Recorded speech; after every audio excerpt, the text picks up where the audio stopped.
We welcome you back. The RC Cola Move by ASA Southeast Asphalt Tour, the Cordel 100 from Watermelon Capital Speedway. Second race of the 2008 season, the inaugural season for this brand new late model stock car series. We are glad you're with us. While we're under caution getting ready for the restart, one more look at that huge wreck on the backside. Well, there was a lot of intense moments for the spotters, the drivers, and crew members. We're glad to say that everybody's okay, but what a wreck this was. You just don't see flips in short track racing. Now, Fontaine got up on Renner's race car and was really just along for the ride at that point. And you're carrying so much speed off turn two. Those guys are in the gas so early, and it was really just no place to go once he got there. Pontiac safety car dives for pit road, back underway, 24 laps to go. Bo Slocum is the restart leader in the 08. Jay Middleton right behind him, minus the power steering in that Redneck Pepper 74. Now, Michael Pope in the Builder's Concrete Machine runs third, and we'll see here if Pope could cool off his tires and might have anything for those two leaders. Michael Pope has a very good race car. We saw that, but it took him a long time to get around Satterfield, and I don't think that 74 car is going to be that easy to pass. Middleton in second spot. Pope is third. Satterfield runs fourth. Jess Maddox back there fifth in the 89. I've thought at times Maddox might have had the fastest car of that group. He just can't get around the 40 either. Well, it's very difficult to pass here, and you can see when he finally gets the line, he can finish the pass. But, man, you really got to get a great run. Oh, we're off the racetrack. Preston Peltier laying that right rear on the dirt coming off turn number 2. Gets it back on the asphalt. Nearly a bad one back there. The 31 right behind him. That's the car of Tyler Millwood, who's come up from 21st on the grid here today. And he's done a nice job picking his way up through the field, but he's kind of stuck back there around 7th. Yeah, Millwood missing some body work, and still his car's headed to the front. Enterprise running order, top of your screen. Next in line is the 51 car. That's the machine of Kyle Fowler from Smyrna, Georgia.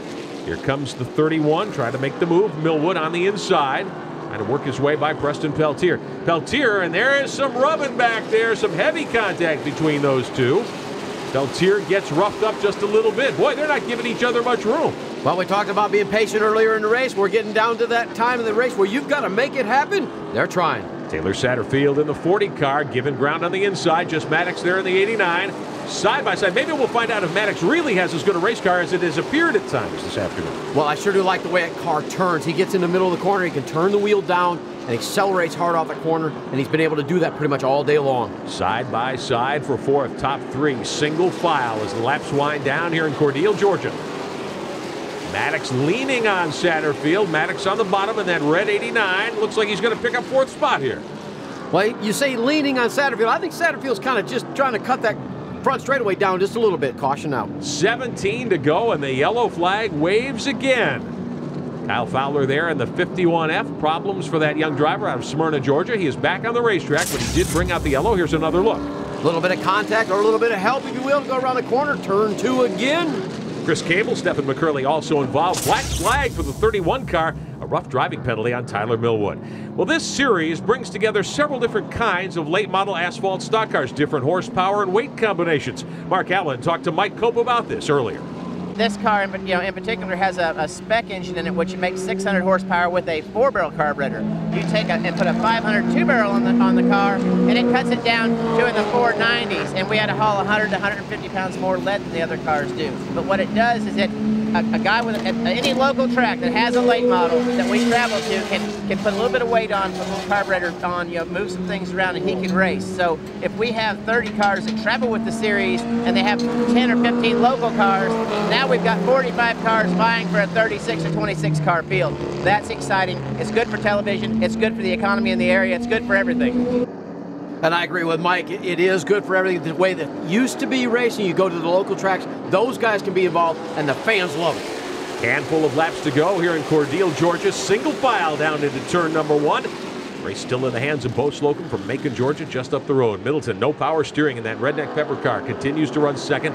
Third spot belongs to Michael Pope. These cars, 9th and 10th. J.R. Garcia out of Florida in that black 13. And the 2-car, John Boland from Jasper, Alabama. He was involved in a caution earlier, but he's gotten himself into the top 10. Good run for Boland. A lot of these guys have had earlier complications, gone to the back of the field and driven their way back into contention. But these guys are putting on a show up here, these top 3.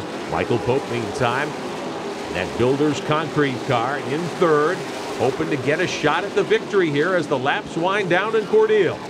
Look at the line. Slocum's taken right up on that white coming off turn number 2. He's been doing it all day long. He picks up the gas really early, just barely crests turn 1, and he goes through turn 2 wide open, goes all the way to the top of the racetrack, paints the edge of that white stripe all the way out to the grass or the dirt. Ooh, better be careful now, though. Jay Middleton in the 74 car. Some contact as they exit the corner. Slocum able to hold on to the lead. If you're in the 44 car, you might be sitting where you want to be right now. These guys are going to get pretty feisty. Taylor Satterfield back running 4th in the 40. Open that red 44, watching things between the 2 leaders. Remember that Middleton led a big chunk of this race, took over on lap 5. Was only passed by Slocum a handful of laps ago. Bo Slocum in the 08 did not run the season opener at Mobile. One car in trouble. It's that 9 car once again of Josh Adkins. He's got a right front tire down. He will try to make his way to pit road. Tough break for him. He'll have to come all the way around, try to get down pit road. There is no caution. Now, if you cut a tire during the race, you can't stop and change tires with no penalty, but he's going to get lapped here because he's so much slower than everybody else. And that's the key. You need a caution in order to get on pit road, get back off, so he's going to lose laps. Tyler Millwood there in the 31 car had that right side sheet metal damage. He is way slow, and contact as they exit turn 2. That battle for 9th and 10th between Garcia and Bolin, that brings out another caution. Well, the 2 car got down in there a little bit hot and turned Garcia around, and really got going again, but I think the 2 car ended up with more damage. One more look at what happened down at the end of the front straightaway.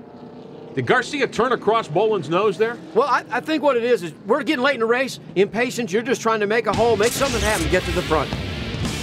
Bo Slocum will be the restart leader in the RC Colamupai ASA Southeast Asphalt Tour.